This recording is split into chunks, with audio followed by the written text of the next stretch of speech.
Everything can change in an instant, whether or not you're ready.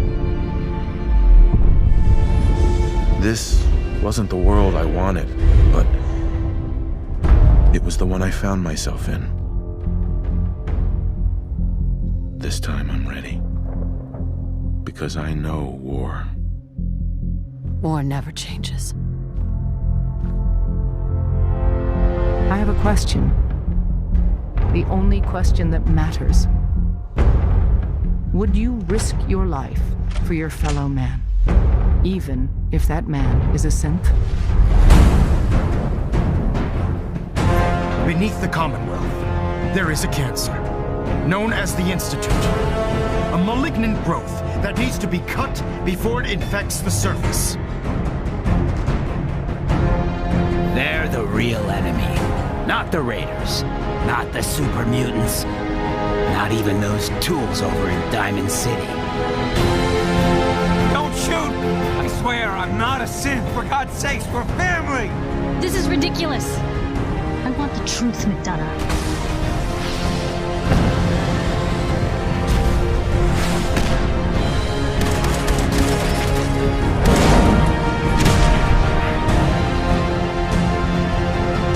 Protect the people at a minute's notice. And decide our own future. We're a man out of time, but all's not lost. This campaign will be costly. But in the end, we will be saving humankind from its worst enemy. Itself. So where is it, huh? This institute. How do I get there?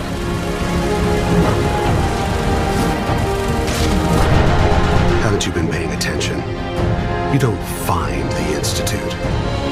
The institute finds you.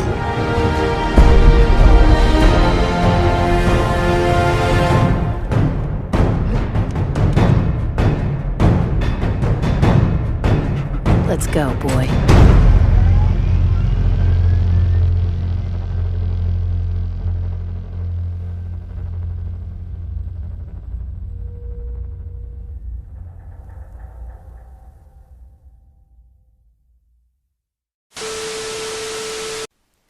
Okay, first things first.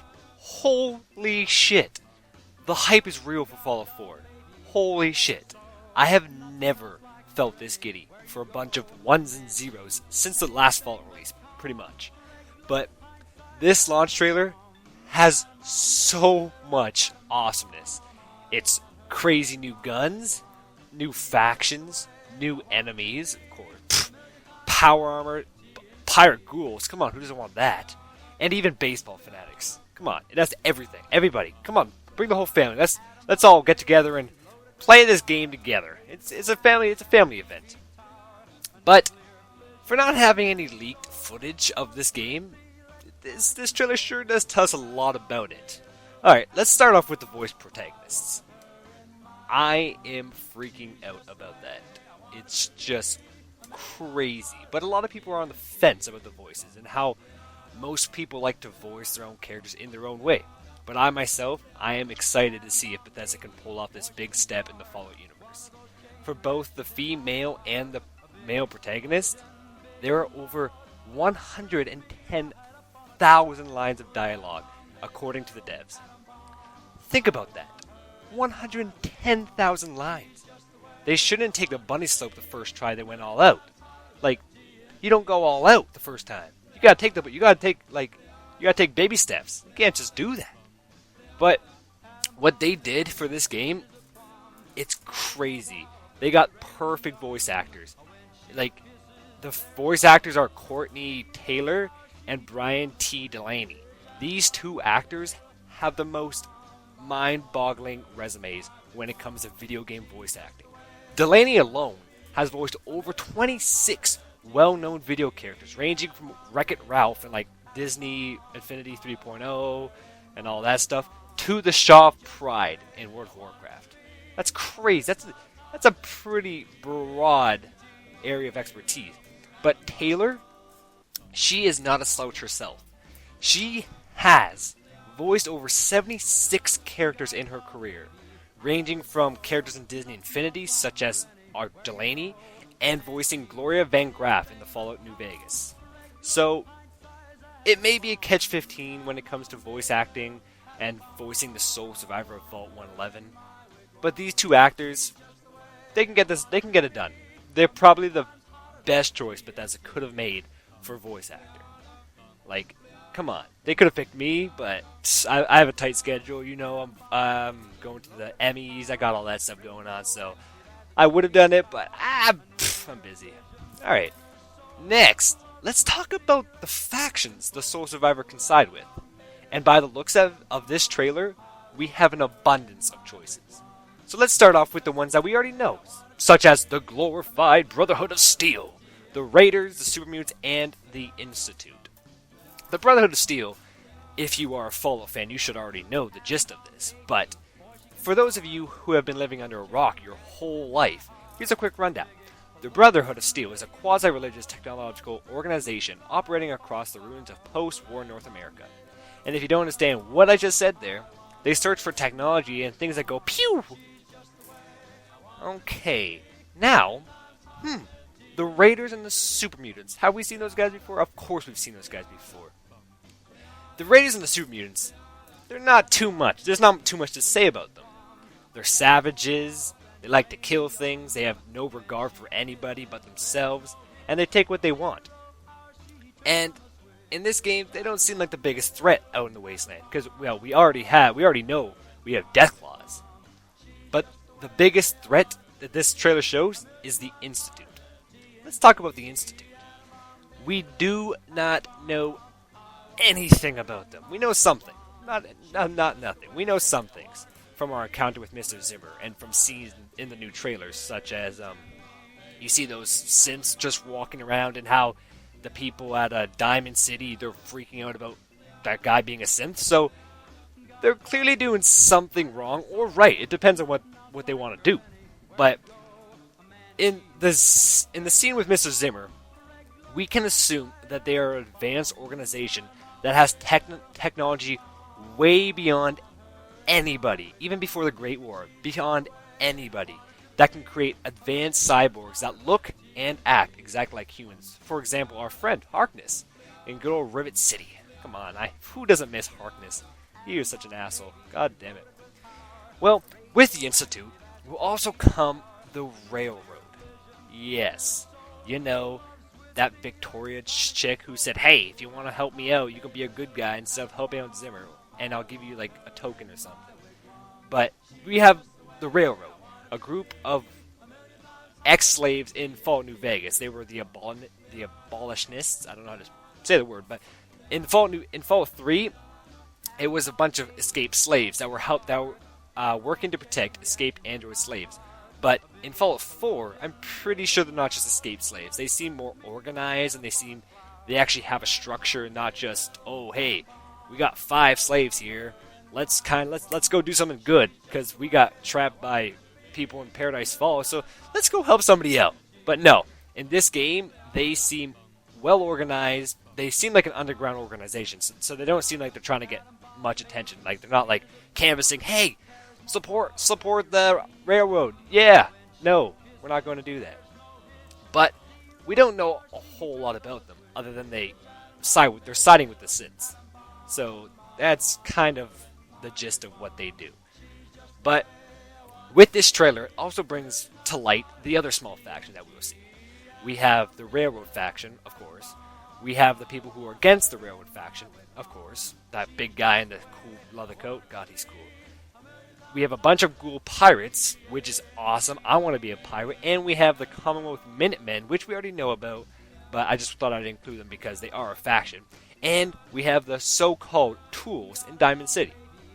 So, the Railroad and the other faction against the Siths, which could be working with the Brotherhood of Steel, I don't know, but from inferring from that trailer, I can see that they must work closely with somebody, and I hope that you get the Brotherhood of Steel, and you take the Brotherhood of Steel either with the Railroad or the mercenaries working against the Railroad. That'd be awesome. So like the Brotherhood of Steel isn't just siding with one organization. They'll side with you and whatever you side with. That'd be awesome. Oh, that'd be awesome for all of them. Like, you get the Diamond City people to help you. Hey, let's go kill these cyborgs. Fuck them. Or you get them, bunch of ghoul pirates and get them to ride that pirate ship, the flying pirate ship, and go fuck shit up. But I don't really know. But I have to say that the Brotherhood of Steel is kind of a substantial point in this game, but not as substantial as the Railroad and the people against them. But what I am assuming is that the Railroad and the mercenaries who are against them, they seem to be the main story of Fallout 4. So, like, you can side with either one of them, just like in Fallout 3, how you had to side with either the Enclave or the Brotherhood of Steel. Like, I'm pretty sure you only have 2 choices to side with. But I'm hoping that you can make friends in all these different factions and have all the factions work to get the Institute. Because the Institute, as of now, it seems like a big deal. It doesn't seem like some like small organization like the Raiders, how we have like the Khans, we have like on the Strip in Fallout New Vegas, how we had all those different families on the Strip, and they all want to do stuff for themselves. But in this game, you have all of them, and you can have them together and be like a big family. But no, that'd be awesome. And now the Ghoul Pirates and the Diamond City Tools, they're smaller factions that seem not to be the big focal point, as we all know. It's kind of obvious. But they're not that big of a focal point in the vanilla game. We never know in later expansion. We might see like a whole DLC for the Ghoul Pirates. Like, we go flying in space, having spaceship battles with our pirate ships, our modded out pirate ships, and we shoot in old muskets, the laser muskets with all that's badass. And you never know, but as of now, we have no indication that they are a big organization. Neither of them. None of them. And I don't know. I don't know if the Enclave is going to be in this game. There's no indications that they are in the game. There's no trailer shows it, no nothing. But we do know of one faction that's against the Brotherhood of Steel that use power armor. They're a small faction just outside of Boston that they were part of the Brotherhood of Steel, but they separated because they had different views of stuff. So we never know if we can see them, or they could be in the DLC as well. You never know that. That'd be a cool thing. Just go on a family trip with you, Dogmeat, and one of your AI companions. That'd be awesome. But that's about all the focal points of this trailer. Other than stuff that we already knew, such as the crit bar, where you have to, it's not like you have to get your luck up. It's just you can use your crit whenever you want, but you have a certain amount of the crit. And the focus on the power armor, how you have that garage where you can customize your armor, you can customize your gun, you can get your perks up. How cute Dogmeat 3.0 is. Oh my god, he's adorable. Like, those fur textures are crazy. Come on.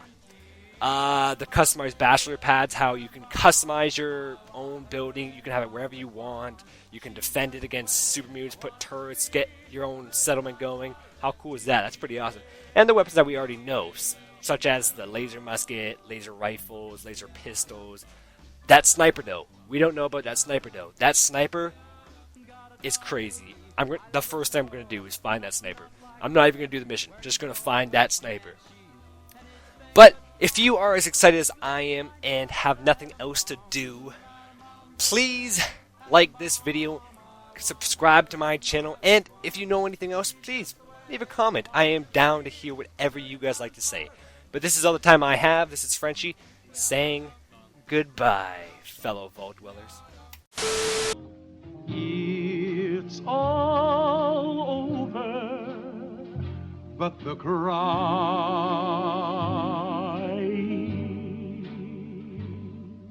and nobody's crying but me.